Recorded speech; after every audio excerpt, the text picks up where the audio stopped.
Bienvenidos, un gusto saludarles. Como bien dice Tlatuani Carrera, la cancha se ha ensañado con un equipo en particular, con un equipo con mucha tradición, con títulos logrados hace mucho tiempo, concretamente en la década de los 70s, con el conjunto de Cruz Azul. Una parte de este programa lo dedicaremos a escarbar un poco en lo que ha ocurrido con el conjunto cementero, que viene de perder de una manera dramática ante el América apenas el sábado anterior. En compañía de Héctor Huerta. ¿Cómo estás, Héctor? Hola, ¿qué tal? ¿Cómo estás, Ciro? Buenas noches a todos. Con Rafael Puente. Bienvenido, Rafa. Ciro, ¿qué tal? ¿Cómo están todos? Un gusto saludarte. Con Paco Gabriel. Bienvenido, Paco. Gracias, Ciro. Un gusto estar aquí con ustedes. Bienvenido. Tenemos a José Luis Trejo como invitado. ¿Cómo estás, José Luis? Gracias, Ciro. Muy buenas noches y gracias por la invitación. Con el gusto de siempre. Igualmente tendremos el punto de vista de José Luis y tendremos también el de algunos otros personajes que han estado ligados al conjunto de Cruz Azul en el pasado reciente y también hace algunos años. Y aprovechando que te tenemos, José Luis, tú tuviste uno de los últimos equipos de Cruz Azul que hizo algo importante. Llegaste a una final de Copa Libertadores de América y comienzo por preguntarte, ¿qué tenía aquel equipo de especial? Mira, déjame hacer un poquito de historia con relación a lo que fue ese equipo. De los torneos que yo estuve en Cruz Azul, 2 torneos estuve dirigiendo en Primera A, básicamente antes de llegar al primer equipo. Y básicamente fue, diríamos, el parteaguas para lo que fue el futuro del equipo en los siguientes años, que fueron 4 torneos que yo dirigí en Primera División. Sucedió así que nosotros hicimos un selectivo de todos los que serían los jugadores de esa Primera A que se formó. Jugamos 2 finales, ¿sí? Y al final de cuentas ese grupo pasó a ser el equipo de Primera División cuando yo tomé el equipo. Con Víctor Gutiérrez, Tomás Campos. En ese entonces. ¿Quién más que se me está olvidando? Melvin Brown. Marvin Cabrera. Ángeles, Marvin Cabrera. O sea, una serie de jugadores que surgieron de ese trabajo de lo que fue la primera. O sea, una siembra que comenzó un par de años antes. De ese 2000. Culmina con lo que fue la Copa Libertadores, diríamos, ¿sí? En su fogueo que tenían estos muchachos. ¿Qué sucedió? Que venía el equipo trabajado desde 2 o 3 años antes. O sea, un factor diferenciador de aquel equipo era que tenía una base de fuerzas básicas. Y además conformado también con elementos claves y de experiencia que ya se tenían en ese entonces, como Conejo, Palencia, Moreno, Reynoso. O sea, era una base también de gente ya experimentada y que además tenía ya la playera puesta, diríamos, ¿sí?, de lo que fue el estar en Cruz Azul. Bueno, pues ahora que estamos empezando a poner piezas, ese es un factor que hoy no tiene Cruz Azul. Hoy cuando pensamos en que pueda tener un delantero que compita, pues van por el Cubo Torres, imagínense nada más. Pero bueno, sí, ese es un factor que creo que es importante poner en contexto de aquel Cruz Azul que te tocó dirigir, José Luis. Habrás visto lo que pasó el sábado en el Estadio Azul. Sí. ¿Qué fue lo primero que vino a tu mente cuando viste aquel partido? Mira, lo que uno piensa, sobre todo los que hemos estado en ese equipo, y Paco no mentirá, pero es una situación muy especial el sentir que no hay una reacción, ¿no? Yo creo que en otros tiempos nunca hubiera sucedido. Hablo de lo que representa el espíritu y el carácter que de pronto tiene que aflorar en ese tipo de partidos, ¿no? O sea, y en la actualidad me cuesta tanto trabajo entender que un marcador de 3-0 se convierte de pronto en una derrota. Es tan difícil el fútbol en la actualidad, ¿sí?, que difícil, es increíble que te puedan remontar un marcador, aún con un hombre menos, creo yo, ¿eh? Adelante, Héctor, Rafa, Paco, podemos seguir por ese tema, por el Cruz Azul que le tocó dirigir a José Muy Luis. interesante, Ciro, muy interesante lo que menciona José Luis en esa historia, porque claro que se habla de esa final y te acuerdas de Cardoso, te acuerdas de Palencia, de Almaguer, de la afición, porque se habla de un Cruz Azul que hace mucho no consigue una comunión con la afición como se consiguió. Se llenaba el Estadio Azteca y se quedaba gente afuera, ¿no? Ante 3 equipos argentinos de mucha jerarquía. Es un equipo histórico ese de Cruz Azul, a pesar de no haber ganado un título. Ganó a Boca en la Bombonera, que eso muy pocos equipos lo han conseguido, en una final creo que nadie. Pero te habla de una combinación muy importante que creo que hace mucho tiempo no existe en Cruz Azul, ¿no? Jugadores de fuerzas básicas, no solamente es sacar jugadores de fuerzas básicas, es jugadores de fuerzas básicas que la mayoría llegaron a la selección nacional.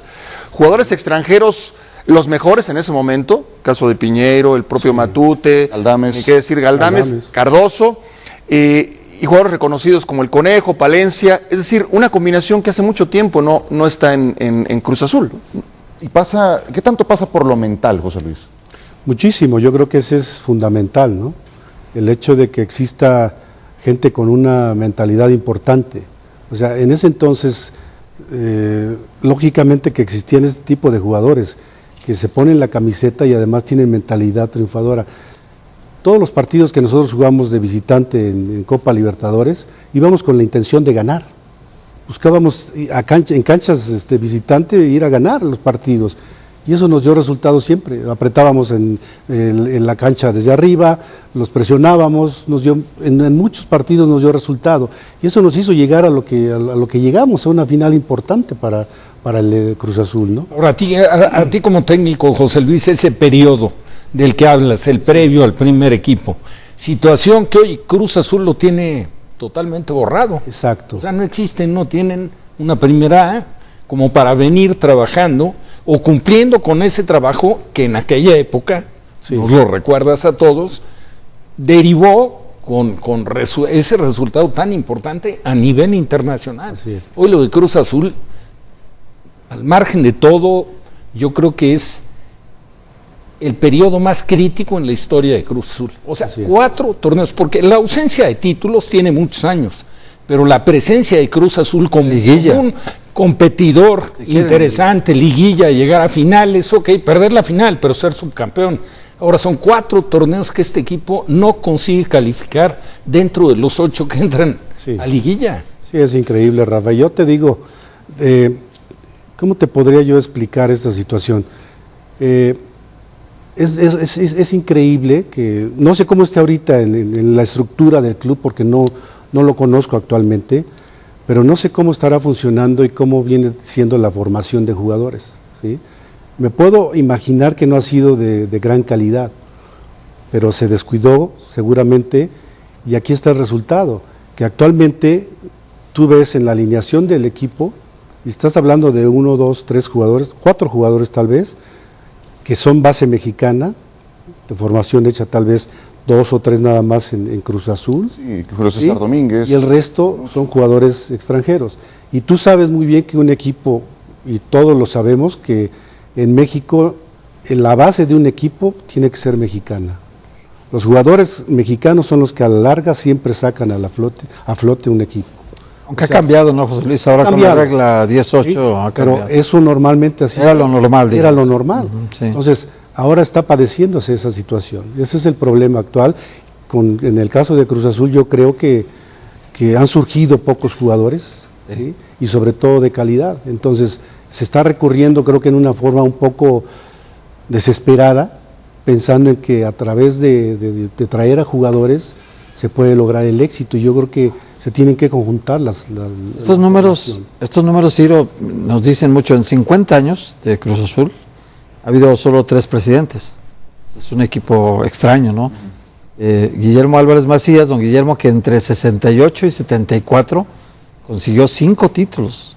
El 68-69, luego se atravesó Chivas, luego el México 70, luego ganó el América y luego ganó Cruz Azul el tricampeonato, ¿no? 71-72, 72-73, 73-74. Esa década de los 70 que la dominó Cruz Azul, luego viene en el cierre, muere don Guillermo Álvarez Macías, y entonces entra un interinato en la cooperativa donde Juan Luis Becerril pasa a ser presidente de la cooperativa, y don Juan Luis Becerril consigue los títulos de 78-79 y 79-80. 2 títulos que vienen a redondear un periodo de oro de Cruz Azul con 7 campeonatos en 12 años, 7 campeonatos. Luego viene un periodo oscurísimo, no, negro, digamos, en la historia de Cruz Azul, porque fíjate nada más, desde el 80 para acá, en 36 años. Es un título. Es un título, el del invierno 97 con Guillermo Álvarez Cuevas, pero desde que llegó Billy, no solamente es un título, sino que ha jugado 57 torneos. O sea, 17 torneos largos y 40 torneos cortos. En 57 torneos, un título. Eso es muy poco para un equipo cuya grandeza en los 70s pues es inigualable, ¿no? Y no incomparable, ¿no? No puedes medirlo con esta historia de Cruz Azul, ¿no? Y para un equipo, José Luis, que lo tiene todo, o le falta algo a Cruz Azul, tiene recursos, canchas de entrenamiento, tiene historia, tiene tradición, tiene solidez, vaya, no le faltan sus quincenas a los futbolistas. ¿Qué entonces le falta a este equipo? Como estructura, digo que es el mejor equipo que hay en México realmente, ¿no? O sea, hay seriedad, hay profesionalismo, tienes todo. Yo creo que están un poco desesperados, como te vuelvo a repetir, pensando en que por la misma presión actualmente tiene que ser en base a traer jugadores y elegir jugadores extranjeros para ver si se puede lograr el éxito. Yo creo que no es por ahí. Pero mal coachados. Seguramente, o sea, es que te voy a decir, este sí es un punto muy, muy importante. Cruz Azul se distinguió en aquella época del padre de Billy, que en paz descanse. Bueno, los jugadores que llegaron a Cruz Azul eran jugadores de altísimo nivel. Sí. Empezando por el Gato Marín, que en paz descanse. Quintano. Pero bueno, estaba el Flaco Quintano, estaba el Eladio Vera. Estaba el Eladio Vera. Digo, si repasamos la cantidad de jugadores que tuvo Jarazaguer, cada jugador que llegaba difícilmente no encajaba en el equipo y rendía de inmediato. Y duraba años. ¿Cuántas temporadas tiene Cruz Azul de traer jugadores que han resultado cambian? La gran mayoría unos petardos. Sí, es cierto. También ahí se ha fallado, ¿no? Yo creo que sí es una de las partes, pero creo más que es por la misma presión y desesperación de creer y de querer hacer algo inmediato. Esto lleva un tiempo, esto no es tan fácil. Y se tiene que formar, se tiene que sentar las bases para un proyecto, se tiene que pensar qué es lo que se quiere hacer del equipo. Tiene que haber una idea clara de qué es lo que se busca, cómo queremos jugar, a qué le vamos a jugar a los rivales. O sea, tiene que haber una identidad de lo que es Cruz Azul, ¿sí? Como en otros tiempos pasó. Pero actualmente todavía no está definido, ¿no? Hay un factor en común, rápidamente, Ciro, hay un factor en común de ese último campeonato del 97 con el Flaco Tena y de ese histórico subcampeonato en Libertadores con José Luis. Esos jugadores de fuerzas básicas que ya mencionabas, José Luis, lo mismo le pasó al Flaco Tena. Él ya conocía perfectamente al Conejo, a Palencia en su formación, al Flaco Sixtos, a los Gemelos Rodríguez, ¿no? Y después apuntalados con jugadores importantes, no solamente extranjeros. Carlos Hermosillo, que llegó de América, Benjamín Galindo, que llegó de Santos, ¿no? Lo mismo en este caso. Almaguer, que José Luis lo llamó, mexicanos, no formados en Cruz Azul, pero también de jerarquía, de mucha personalidad, y con extranjeros los mejores, sin duda. Eso, jugadores de fuerzas básicas, de jerarquía, de personalidad, y los mejores extranjeros, hace mucho tiempo no los vemos en Cruz Azul. Sí, y estoy de acuerdo con ustedes en que todo esto influye, pero de todas formas, sí parece demasiado lo de Cruz Azul. Demasiado. O sea, llámale suerte. Sí, a pesar de estando de acuerdo con todo lo que mencionan, sí me parece demasiado. Y vamos a continuar hablando de este tema. En un instante estaremos en contacto con Sergio Bueno, vía satélite, a quien también le agradecemos que esté con nosotros. Él dirigió al equipo de Cruz Azul en un periodo mucho más próximo. Le enviamos un saludo a Sergio Bueno, está en el círculo de espera. Tras la pausa estaremos platicando también con él. José Luis Trejo dirigió hace más o menos década y media al conjunto cementero. Sergio lo hizo hace menos meses. Regresamos tras la pausa. Es Fútbol Picante. Estamos hablando de Cruz Azul. Esta es nuestra encuesta. ¿Cuál es el principal culpable de la situación de Cruz Azul? Jugadores, directiva, cuerpo técnico. ¿Hacia dónde va? Regresamos en un instante.